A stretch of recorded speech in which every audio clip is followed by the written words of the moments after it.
Hitting on breakouts is fundamental towards winning your fantasy football championships. Last year, some of the biggest smashes in fantasy football occurred in the middle portion of your draft, and some of these guys flat out doubled your chances for winning your league. Today, I'm bringing you my 5 players I think have the best chance towards breaking out and winning you your fantasy football championship. But we start off with number 5, Odunze, wide receiver of the Chicago Bears. And with Odunze, he has the opportunity to absolutely smash, absolutely break out in fantasy this year. For starters, obviously the pairing with him and Caleb Williams, 2 of the top 10 overall picks in this year's past NFL draft. Caleb Williams, we know him, the generational quarterback, goes first overall to the Chicago Bears. He made sure to request they get this guy Odunze with their other top 10 overall draft pick, and it makes sense. I'll get into the talent profile in a second, but the main reason why people are against Odunze, because I think a lot of people recognize just how talented he could potentially be in year one, but people look at DJ Moore, people look at Keenan Allen, people follow the too many mouths to feed moniker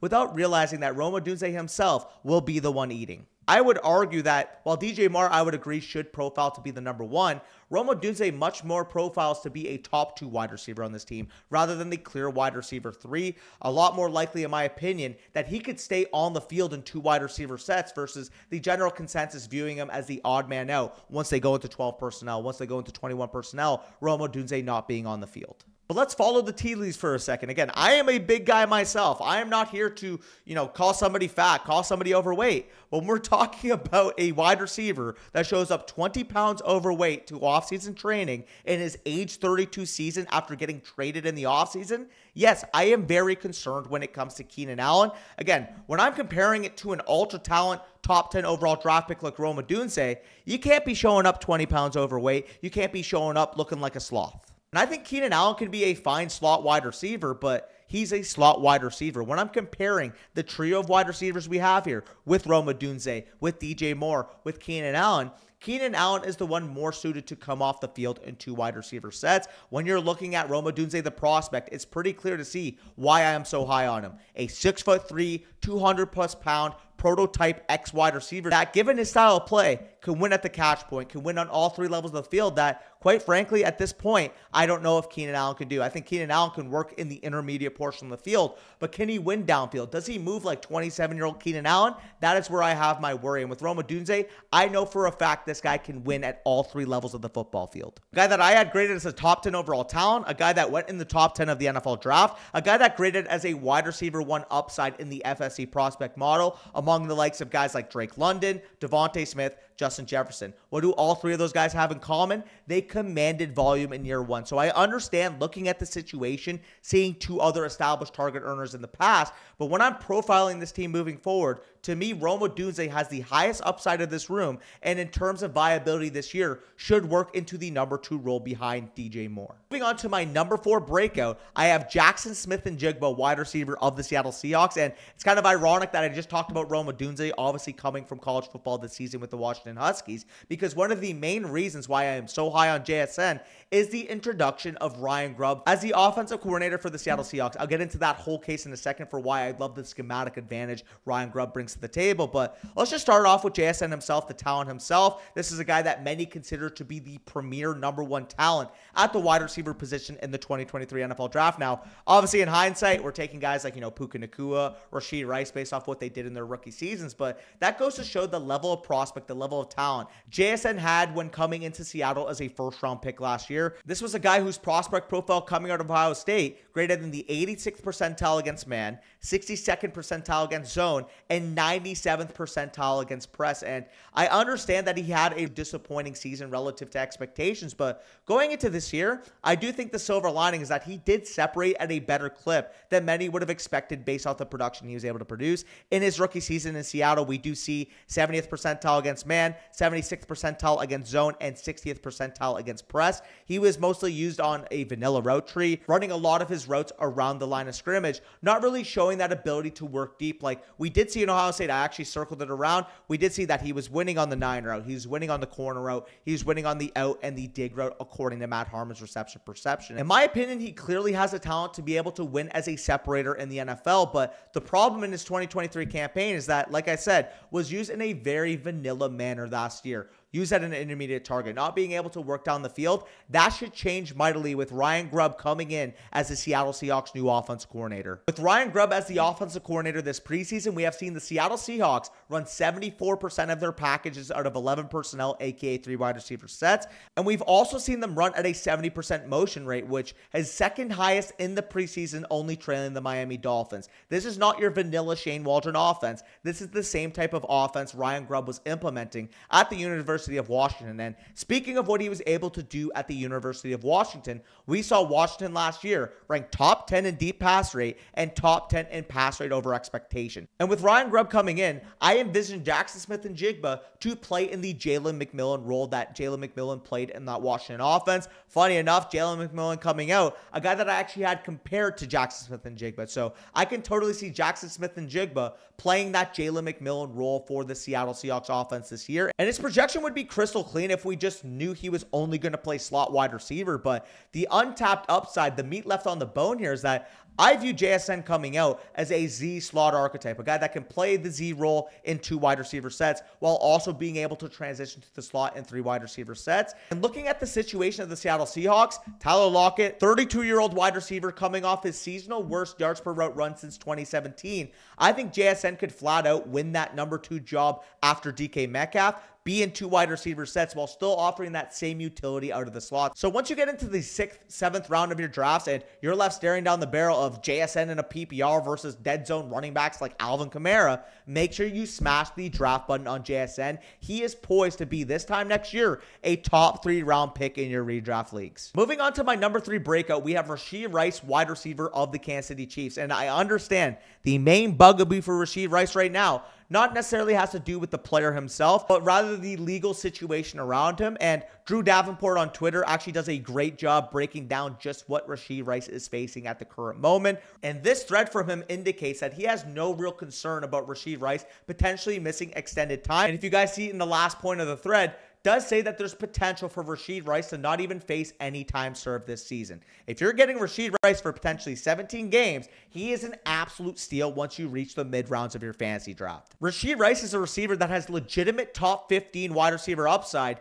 going in an area of your drafts where, like I said with JSN, you're seeing dead zone running backs. You're seeing, your trusty veterans like Keenan Allen or DeAndre Hopkins go in your drafts. You need to be swinging for upside on guys like Rashee Rice. Again, I understand the risk. It is fully baked into his current costs. Because last year in the games he was entrusted with a full-time starting role for the Chiefs, in games he played over 55% of the snaps, we saw Rashee Rice produce 15.73 PPR points per game on over 7 targets per game as a rookie receiver.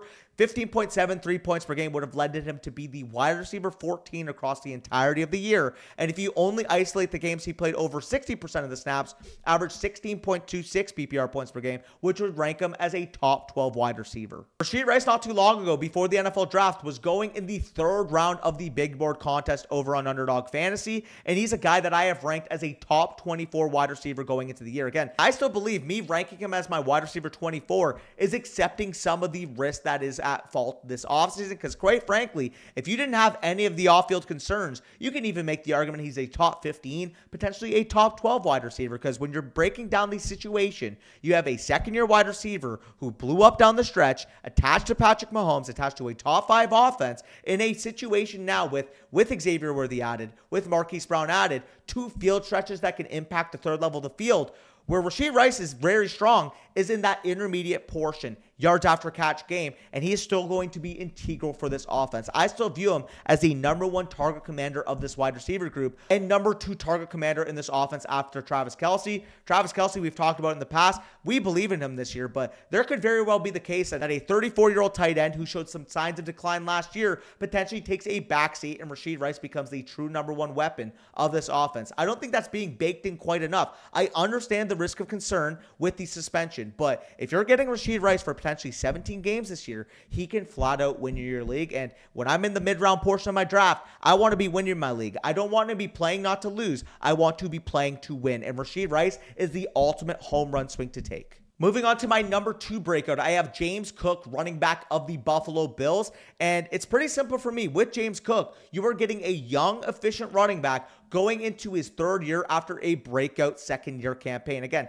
like I just said, you can make the case that he very well broke out last year, but I think there's untapped levels that James Cook can reach this year in fantasy football. James Cook in 2023, we saw him make huge strides as a natural rusher between the tackles, a guy that showed the level of efficiency in his rookie season without that full workload. We saw this past year him up his carry total from 91 to 237 while still maintaining very good efficiency at 4.73 yards per carry. To see that level of improvement as a rusher while still being as dynamic of a receiving weapon as he was, a guy who last year was number 6 in the league in yards per route run amongst running backs and number 5 in the league in terms of route percentage out of the backfield, you're getting a complete do-it-all threat that, like I said, can contribute between the tackles, can contribute in the passing game. With Stephon Diggs being out of the fold, there's even more room, more of an uptick to see from James Cook as a receiver, a guy that averaged over 10 yards per reception as a running back in 2023. We've seen the workload even take a further step in this preseason. As quoted by Dwayne McFarland over at Fantasy Life, he tracks utilization reports every single week in the preseason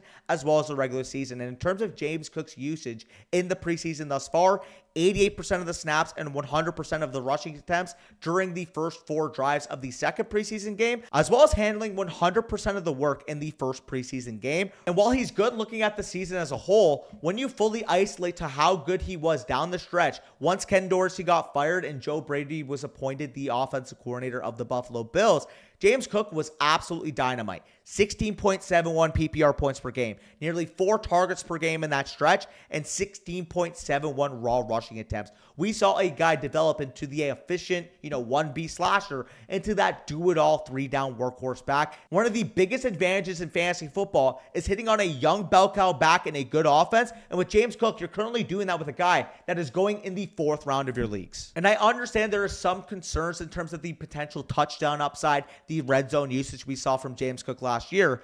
4 of his 6 seasonal touchdowns actually came with Joe Brady as the offensive coordinator. And when we're looking at the situation, Josh Allen had 14 inside the 5 carries, 21 inside the 10 carries. And while Josh Allen is a 6'5", 250-pound truck that can handle that type of work in short, I do view if James Cook can handle that, can become a better back inside the red zone, we could be looking at James Cook potentially taking some of those touches away. I assume the coaching staff would want to preserve their franchise, potentially number 2 quarterback in the league, from taking those type of hits on the goal line. And while the team did add Ray Davis this offseason, a back that has looked very good in the preseason, a back that I loved his tape coming out of Kentucky, it has been made clear by their preseason actions based off the utilization that they view James Cook as their number 1 and Ray Davis as the clear handcuff. Again, I think Ray Davis is a fine later round, 12th, 13th, 14th round pick, but the main RB1, the main bell cow for this team will in fact end up being James Cook. So if you can get him in the 4th round of later of your leagues, he is the biggest breakout candidate at the running back position,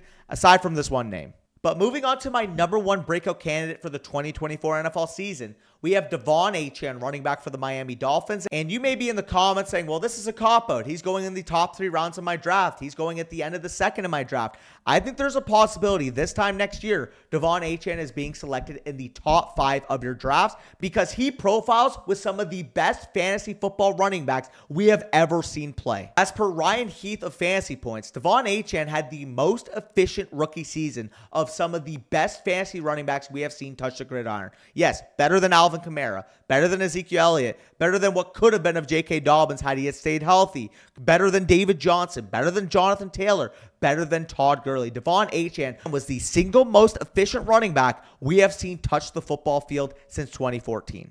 And the comp I go to most for De'Von Achane is Mr. Alvin Kamara himself. My good friend Ian over at Dynasty M actually tweets out, only 2 rookie running backs have ever posted 17 plus points per game on a sub 40% carry rate. Alvin Kamara, De'Von Achane.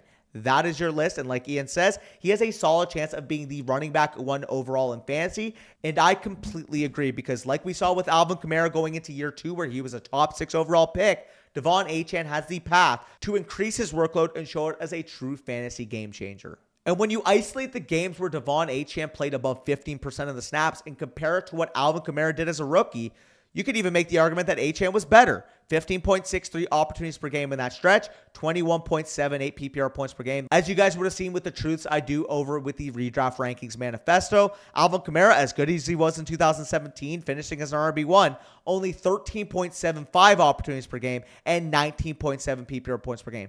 We are getting a guy that outpaced one of the best fantasy football running backs we have seen in our generation. Just contextualize that and understand he is not going in the top 15 of your drafts. While some may argue, well, Alvin Kamara was a comparably bigger player coming out. Alvin Kamara going into his second year didn't have as many weight concerns as De'Von Achane did. By all accounts, it sounds like De'Von Achane is at its size, and Mike McDaniel said he wants to entrust him more in the facets of the rushing game this year. Kind of preserved him back last year, let him learn. This is the year that De'Von Achane gets absolutely unleashed, because if you look at the historical precedent, year 2 running backs is by far the safest bet in fantasy football. Like you guys can see on the screen right now, the year 2 to 6 range is deemed a running back's prime as per Ryan Heath. And as you guys can see by the bars, the year 2 is actually the single best year a running back has in their fantasy football career. And when you break out the checklist for what we want in our fantasy football running backs, elite efficiency, pass catching ability, elite speed and breakaway ability, perfect fit for his scheme with Mike McDaniel obviously calling the shots in Miami, and a top 5 projectable offense, there is nothing that De'Von Achane does not check off. Not only check off, but check off in spades. The most efficient running back. A very good pass catcher out of the backfield. Elite speed, we're not even talking about elite. We're talking about 4.2 level speed out of the backfield. Breakaway ability, I mean, he was the single best breakaway running back in the league. Mike McDaniel, I would argue, runs a top 3 run scheme in the league behind guys like Kyle Shanahan and Matt LaFleur. And this is a top 5 projectable offense, like I said. If you told me the Miami Dolphins were the #1 scoring offense in the NFL, I would not bat an eye. And I just want to make clear, if there is a single takeaway you get from this video of my top 5 breakouts, is that you need to be drafting De'Von Achane in every single draft you're in, whether that's in the mid to late portion of your second, rather than, I mean, some leagues he may fall to the 3rd, fall to the 4th because people are worried about the size. If you can get your hands on De'Von Achane, you are doing it in fantasy football this year, because De'Von Achane has as high of an upside as any single other running back in fantasy this year based off what he showed in his rookie season. But I've made reference to the redraft rankings manifesto at some points in this video. You can get that in one of 2 ways right now. First way is by going over to Underdog Fantasy, signing up and depositing $10 using promo code FSE. You will get access to our full redraft rankings manifesto. I mentioned the Truth series that I do there. De'Von Achane was one of the biggest standouts on that list, as well as by going to flockfantasy.com using promo code FSE. If you do so, you will get 7 days for free on the site, as well as 30% off of any single package you want on the site. Those are the 2 ways to get the redraft rankings manifesto. Also, if you do go over to flockfantasy.com, we have the a la carte trade questions available right now. If you guys want dynasty team reviews, some start-sit decisions, you guys can get into direct contact with us to fulfill your fantasy needs in the season and take down your league championship. But either way, I appreciate you guys for making it to the end of this video. If you guys enjoyed, make sure you leave a like, subscribe to the channel if you are new. We are on the road to 50,000 subscribers. Appreciate you guys for that continued support. Stay tuned for the rest of this week. We are jam-packed with a ton of content. 1 to 2 videos will be released per day, so make sure you're subscribed and you guys have those notices on. But with that being said, peace out. We will see you this week.